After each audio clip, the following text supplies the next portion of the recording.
two teams. Talagang mainit na mainit. Again, maraming salamat mga kapuso sa inyong panonood. Anton Ross alongside multiple-time NCAA champion and former Juniors Finals MVP, JV Mocon. And of course, at courtside, we've got Christine San Agustin and Julia Om reporting for Letran and Perpetual, respectively.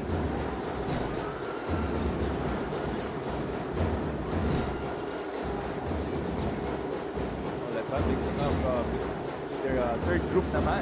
Mixing up with their second group on this lineup right here. Interesting development. Padilla. Fade away. Diamante. He's smiling again as he heard the whistle blown. He made that bonus possession happen. Itong si Diamante. Grabe to si George. Super athletic. Lanky. The rebound. You can put the ball down. You know what's funny? His local favorite player is Calvin Abueva, but yung international niya si Luka Doncic. Yan talaga pag mga Gen Z natin. Medyo mix and match na eh. That's a different areas of the spectrum. Calvin Abueva and Luka Doncic.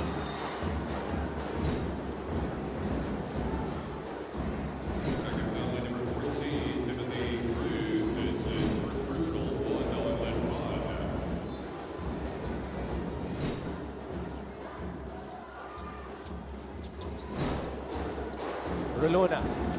Oh, natapikan. Daep recovers the basketball. Daep, wow! LeBron James Daep soaring for that layup. And he saved that turnover na yun. Almost turnover for them. And what was hard was there were two guys soaring with him in white shirts. Another foul drawn by Letran Navarro, who played an excellent game number 1, scoring. Ito, dalawa yung sasabay. That was George Amande, two big men jumped in with him.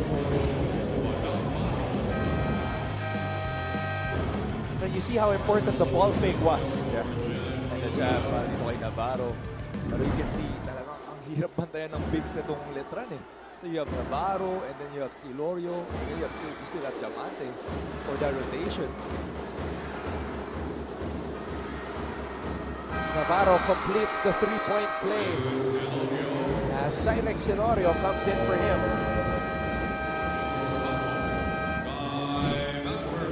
We have an early timeout. Perpetual is down by 9 here in the second.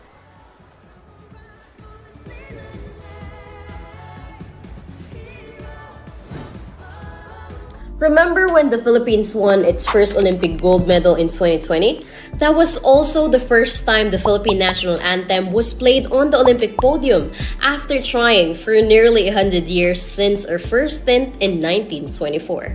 This is all when Heidelin Diaz Naranjo, or better known as Heidelin Diaz, won the first gold medal for the Philippines in the 2020 Summer Olympics in Tokyo. Matagumpay na nakamit ni Heidelin ang ginto sa 55kg category in women's weightlifting.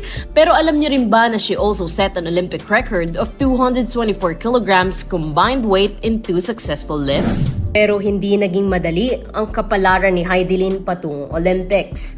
Nagmula siya sa simpleng pamumuhay sa Zamboanga City kung saan nahasa rin ang kanyang galing bilang isang weightlifter. She first entered the Olympic scene bilang isang wild card sa Beijing. At nagbabalik tayo dito sa NCAA Season 99 Juniors Basketball Finals. Coming into today's game, alam ng Perpetual Altas na this is a now or a never. Kaya ayun ang nakatatak sa kanila, papasok sa larong ito. Alam nila na they have to give their all as a team. Kumbaga kanina nga, ang sigaw ng bench ng Perpetual Altas ay mag-focus. Wag daw sila magpadala sa mind games at physicality ng kalaban. Sinabihan naman sila ni Coach Job na okay naman daw ang opensa nila. Ngunit sa depensa, mabagal daw ang ipinapakita nila. Walang titigil ang naging huling paalala ni Coach Job sa Junior Altas sa pagpapatuloy ng larong ito. Anton and JD, balik sa inyo. It is indeed now or never for 6 graduating players from Perpetual. Mananlili wants this to be his final lap, a victory lap for the Letran Squires before he moves on to become a knight. Labas pa yung tila ni Jonathan Manalili no, that layup. Pero kita mo talagang nag-hesitate. As we can see there, another turnover. It's a Perpetual. Silorio, floater, too strong. And Diamante tapping it to his head coach, Alan Ricardo. Coach, libre ka na eh. Pinasa mo ba? Ganda ng tapik ni George eh. Binilig niya kaya no. Pero 11 points na lamang ngayon ng Letran. Pero a bit shaky here to start the second quarter. Kaya nag-early timeout si Coach Joe. Para sa Perpetual. Daem on the move. Wow! Daem bullying his way to the basket. He has been the most consistent here by this Perpetual kasi LeBron James dive. Diamante to Silorio. Wow! They have been killing them inside the paint by this Letran. Bagulayan missing. It's going to be very tough for Perpetual to come back if they can't connect on those open shots. Pero their defense really needs to pick up. No matter how bad is yung offense nila, yung defense nila will really, makakatulong sa kanila makabalik into this game. Sabi ko nga, yung paint touches ng Letran sobrang dami. So really to adjust and let them shoot those 3-point shots naman. Diamante trying to get fancy. Pass was too strong and far ahead for Daem. Let's get an update on the Letran side with Christine San Agustin. Anton and JV, isa sa mga reminders ni Coach Alan Ricardo sa Letran Squires during the huddle is to continue with their ability to catch fire when needed, especially that this game against the Junior Altas is far from easy at ang sabi niya, ipinaparamdam yan sa kanila kaya huwag silang makakampante. With this, Coach Alan reiterated the importance of going back to the foundation of their training regimen, and that is their strong sense of unity and camaraderie. So before going back to the court, Coach Allen challenged them to commit in having mental strategies that are in sync to make sure that their systems will not be violated. Yan muna ang balita mula sa Letran Squires. Balik sa inyo. I think kung merong kumunan na may sistema talaga that's almost unbreakable, yun yung sistema ni Coach Alan Ricardo.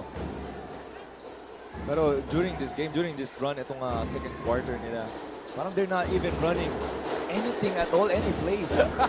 They're just playing. Pinakawalan na. They're just enjoying Exactly. this atmosphere and the experience. Kita mo kung gaano kahirap makuha ng puntos itong Perpetual. Sometimes they don't even know where they're going with their offense. Pero naman kadali ang pinapakita ng Perpetual with their offense. Parang veterano na talaga itong si Diamante. Good footwork there, good patience. George Diamante is smiling. Mahina pa to eh. Talagang yung mga ganun, yung nakasmile. Nakakainis yan eh kapag ikaw yung depensa. Okay, alam naman natin na si Kevin Durant has a very famous free throw routine where he shimmies. I don't know if you can call what Diaz is doing a shimmy. Nakita natin to sa Game 1. Ano masasabi mo dito, JV? Kasi kakaiba tong free throw routine ni Diaz eh. Tignan mo. Tingnan natin. Pero to each to their own eh. Yung ma-shoot yan ni Diaz, hindi effective sa kanila. Well, Diaz is actually 71.4% free throw shooter. Ayan, no? That's definitely Kevin Durant. Wearing Jamoran shoes. Ayan o, yung wiggle ni Diaz. Yun.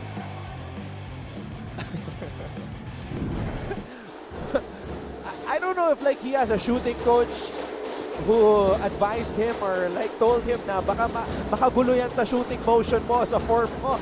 But it works for him. He's been doing it the whole season. If it works, it works. Eh. Silorio titira mula sa labas. Daep with the board. And they should give that itong Perpetual 3-point shot naman. Kasi kanina pa sila kinakain sa loob eh.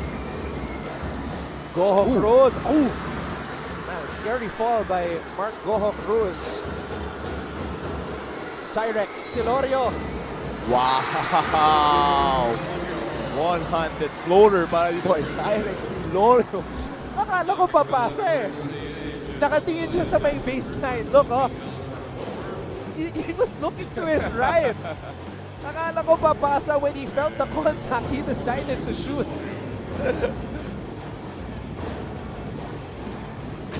What a player. Oh, wait a minute. Wait a minute. I don't think that's allowed inside here.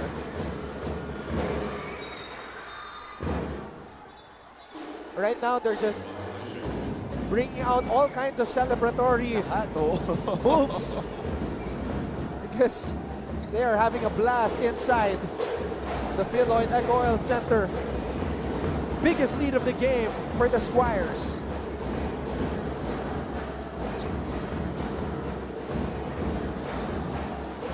Asido has been quiet, JV. Yeah. Pagulayan. Well, that's a good pass by Asido. Finding JD Pagulayan. Oh, dive with a rejection, but was it goaltending? Yes, goaltending. I was gonna say that was a good shot para makabalik dito sa game by ito, hindi Pagulayan, 3-point shot. Tapos tumakbo agad into si Balili. 2 points. Yeah, that was a clear goaltending.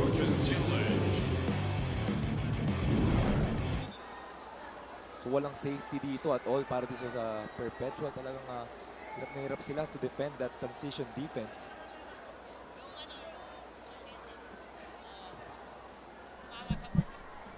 So we have our first coach's challenge. And they're challenging the goaltend, JV, but we clearly saw that unang tumama yung bola sa board. Yeah. Challenge is unsuccessful. Other than the challenge, I think Coach Joff just wants a timeout din eh. To get his team going again.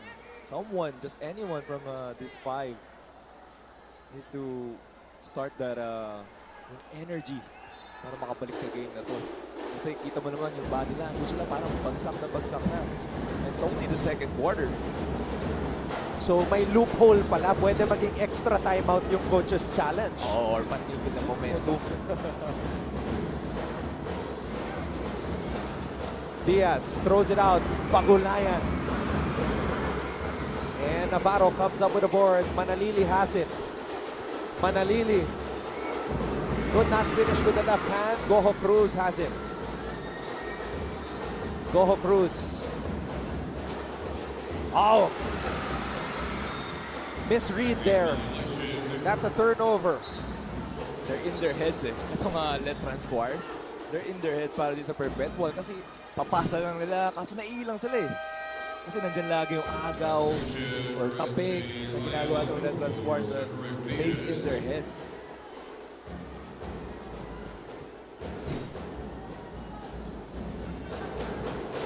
Malili gets it to their captain, Manalili. Manalili dancing along the baseline. Throws it out. Navarro. Manalili gets it back. Napakalalim! He was just standing there pero he turned the trash into gold para dito kay Jonathan Manalili. Pagulayan, that's a foul on Padilla. All right, JV, I'm gonna throw the question to you now. Who does Manalili remind you of na point guard or player? Gio Halalo. I think it's Gio Halalo. The way he plays, the way he carries himself, the way he gambles on defense.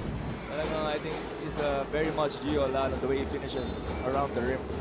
A taller Gio Halalo. Those are great comparisons. And that's a lot of comparisons already. So actually, grabe. 51-36. 15-point advantage for the Squires. Make that 18. Biggest lead in the series. Some defensive schemes na ginagawa itong Perpetual. Pero it hasn't been working for them. They're trying to ice. Ito si Jonathan Manalili did not get the ball. Pero naman si Daniel Padilla scoring. Ooh. Looks like that's going to be on Baliling. Yep, he admits it. apologizing to Coach Alan Ricardo.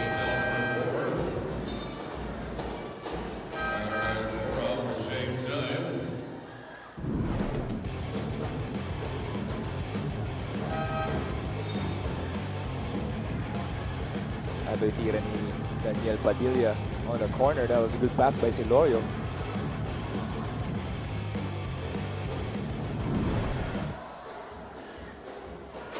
Coach Alan Ricardo very animated on the sidelines despite his team holding this 18-point advantage.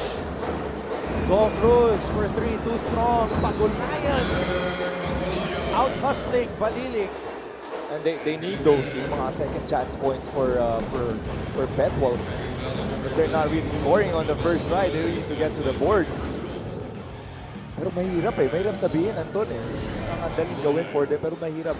Once they crash the board, pero naman nagli-link out para dito sa Letran because you got George Amante, you got Silorio to secure that board.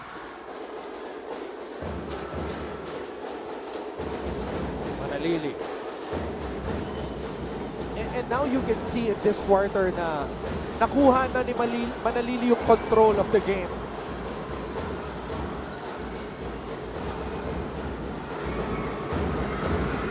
Asido. Lead pass to Goho Cruz. Goho Cruz. Oh, good rejection by Navarro. Asido. Pagulayan. Air ball.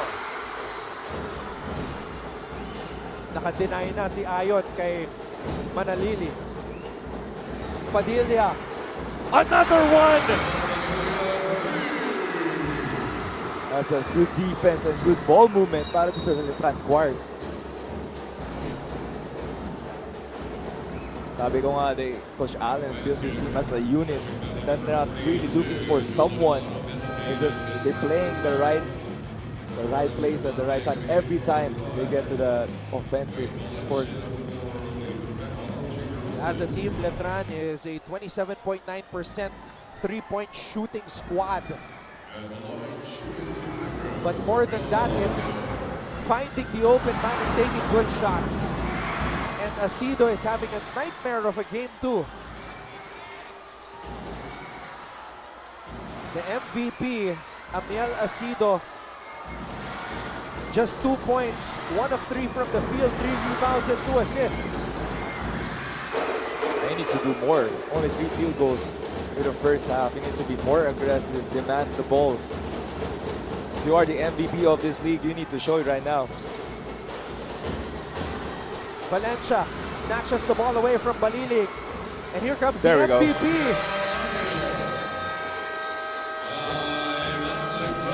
And now, Coach Alan Ricardo calls a timeout.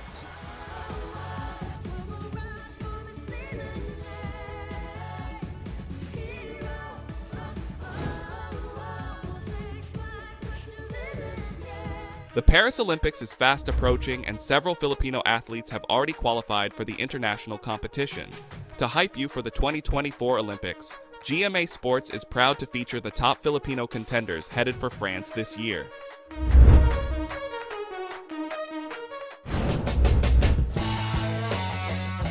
First up is Asia's best pole vaulter EJ Obiena. Currently ranked second in the world in the men's pole vault event, he booked his ticket to the Paris Games last July after meeting the entry standard of 5.82 meters in the Bauhaus Galan leg of the Diamond League in Stockholm, Sweden. This will be his second consecutive stint in the Olympics.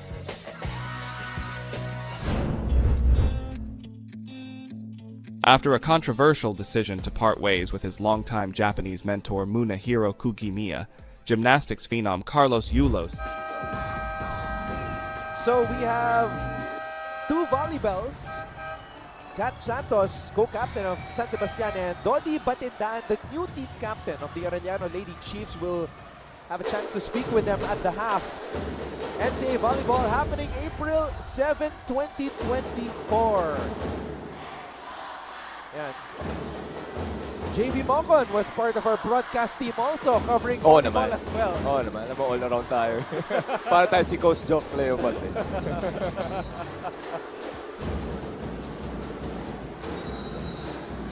Pati sa mga game show sa GMA. Sumasaba ka na rin dyan. Kaso di pa tayo nananalo eh. Dapat alam mo, in Family Feud. Family Feud, yeah. We won Family Feud. Yeah. Pero that layup by Emil Acido, that's gonna get him going para dito sa Perpetual. Then that's big for them eh. 2 minutes and 56. That is our time remaining here in a very physical, electric, fast-paced first half. And high-scoring ball game. Imagine 57 points on a 10-minute quarter. Perpetual is the highest scoring team in the NCAA, averaging 93.1 points per game. But right now, just 41. I think 1 and 2 sila with Letran, if I'm not wrong. Pero you can see here talagang Letran really is just known for their defense. Yeah, you're right about that. Number 1 and 2 sila in scoring. And this is the amazing crowd that we have on this Wednesday. They're really cheering, not just watching. Talagang rinig na rinig mo, just everyone cheering for their teams.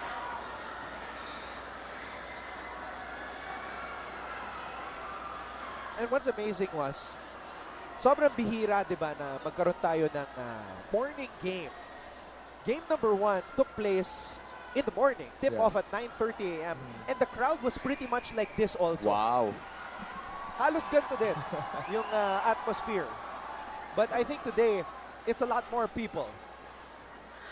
Definitely. Talagang ramdam natin yung init. At JV, na-spot din natin yung mga NCAA legends. Earlier, we saw Jeric Balanza, K-Rax, Kevin Racal, beside him, Macjor Luib, and another Letran legend, RJ Azul. Oo naman.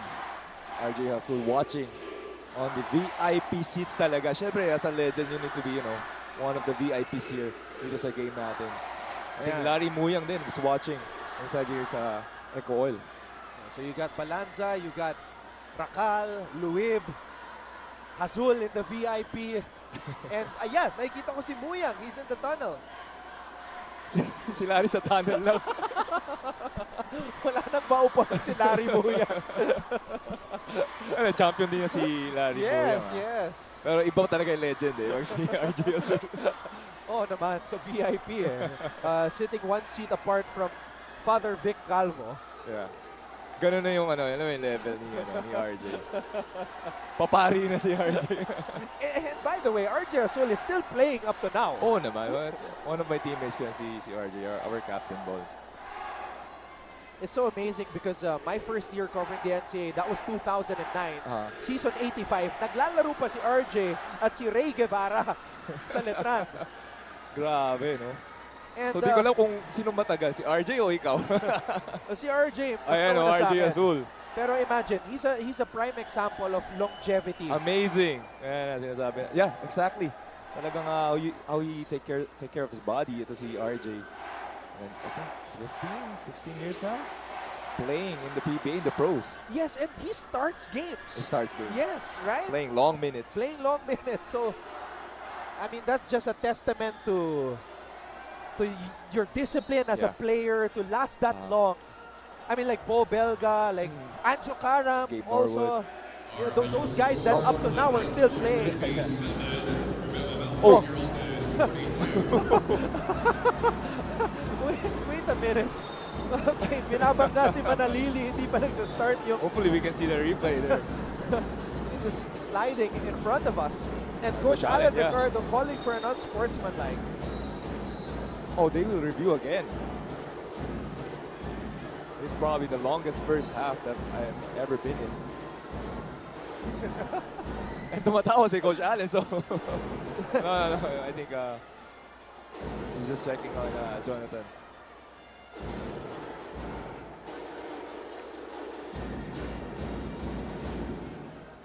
Sabi nga natin, it's not just a physical game, it's a mental game as well. Yeah. And it's important to keep your head cool despite all the antics that are happening.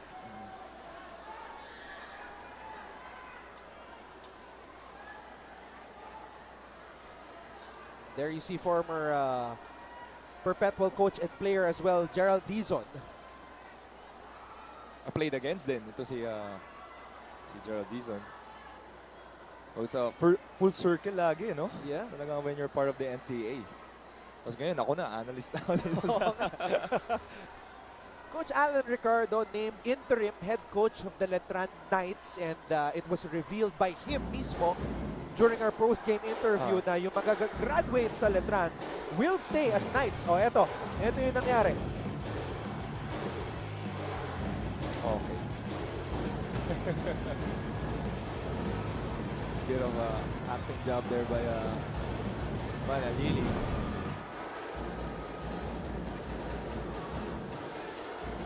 So let's see what the referees will call here.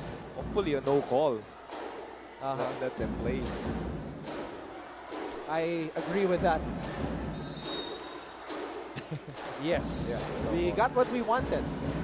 But Diamante wants a non-sportsmanlike. So we said yes, non-sportsmanlike. Hey, let's just get back to the ball game. I think this can probably go to Perpetual's way. Kasi By the way, belated happy birthday to Jacob Lau. belated happy birthday, Boss Jacob Lau. Youngest team manager in the professional ranks, Jacob Lau. Celebrating his birthday just a couple days ago.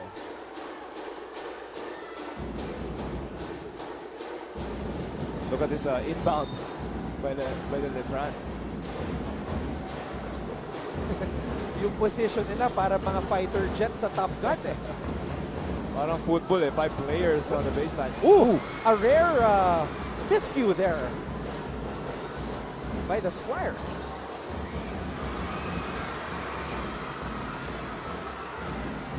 Wow. Wow. Oh, free ball. Asido. Oh, missing. Missing again. It's a Royal Rumble for the basketball.